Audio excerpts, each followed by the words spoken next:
दोस्तों, राहुल गांधी की यात्रा को लेकर के अमेरिका की बहुत बड़ी जो था गोटियां बिछाई जा रही थी। शतरंज की गोटियों पर, खबरों की शतरंज पर बाजियां चली जा रही थी।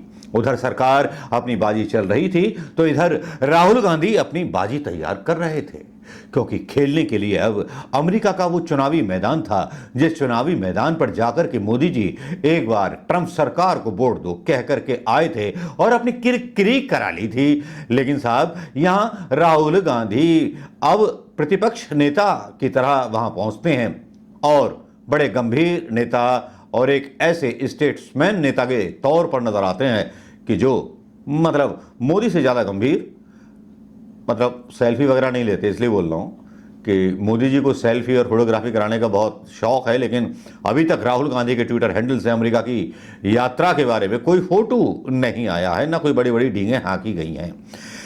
हाँ, खबरें जरूर आई हैं। इंडिया टीवी ने छापा है कि विदेश में अक्सर मोदी सरकार पर हमला करने वाले राहुल गांधी का अमेरिका पहुंचते ही आ गया ये बड़ा बयान। जाने क्या कहा। सनसनीखेज कुछ लाइनें दे दी जाती हैं, हेडिंग्स दे दी जाते हैं, मतलब उनका कुछ नहीं होता। 3 दिवसीय यात्रा पर राहुल गांधी अमेरिका में हैं और वहां पहुंचते ही अमेरिका और भारत के संबंधों को लेकर के उन्होंने बड़ा एक बयान दिया, जिसमें कहा कि अमेरिका और इंडिया के बीच डायलॉग हमेशा जारी रहेंगे।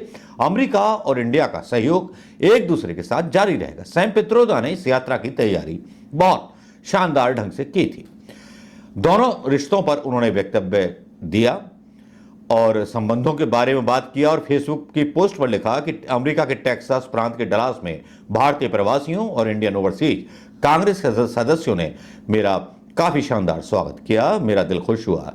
अमेरिका आगमन की कुछ तस्वीरें साझा करते हुए राहुल गांधी ने कहा कि मैं इस यात्रा के दौरान सार्थक चर्चाओं और गहन बातचीत में शामिल होने के लिए उत्सुक हूं, जिससे दोनों देशों के बीच संबंध और मजबूत होंगे। वहीं कांग्रेस पार्टी ने एक्स पर एक पोस्ट में कहा कि राहुल का डलास फोर्ट वर्थ अंतर्राष्ट्रीय हवाई अड्डे पर गर्मजोशी और उत्साह के साथ स्वागत किया गया। उसकी तस्वीरें भी आ रही हैं।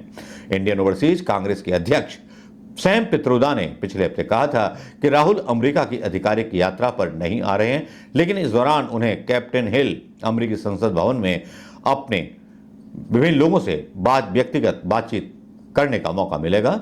8 से 10 सितंबर तक अमेरिका रहेंगे राहुल गांधी।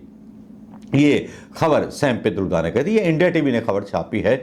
और एक दूसरा है एबीपी न्यूज, उसने कहा है कि राहुल गांधी पहुंचे तो अमेरिका एयरपोर्ट पर पूजा की थाली से स्वागत हुआ और लगे इंडिया इंडिया के नारे।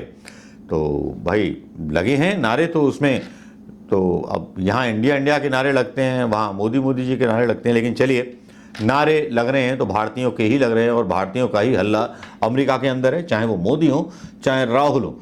खैर करना पड़ेगा ना यार, सबसे बड़े ग्राहक तो हम हैं, कंज्यूमर सबसे बड़े हम हैं। और इंडिया इंडिया के नारे लगे। पत्रिका ने भी यही डाला है, फोटो डाला है राहुल गांधी का और शेयर किया है कि राहुल गांधी पहुंचे और प्रवासी भारतीयों ने उनका बड़ी गर्मजोशी के साथ स्वागत किया। लोकसभा में पोस्ट, हाँ वो जो मैंने बता दिया आपको, तस्वीरें शेयर की हैं। अमेरिका में मैं आपको बता दूं 4.9 मिलियन भारतीय अमेरिकी हैं। अमेरिकी जनगणना ब्यूरो के आंकड़ों के 2019 की सारणी के अनुसार संयुक्त राज्य अमेरिका में 4.9 मिलियन भारतीय अमेरिकी थे, जो जनसंख्या का 1.35% है।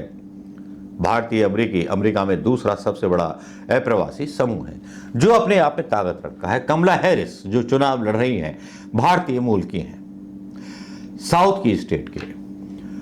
दोस्तों, विश्वगुरु बने हो ना हो, लेकिन देश की जनता ने विश्वगुरु जरूर बना दिया।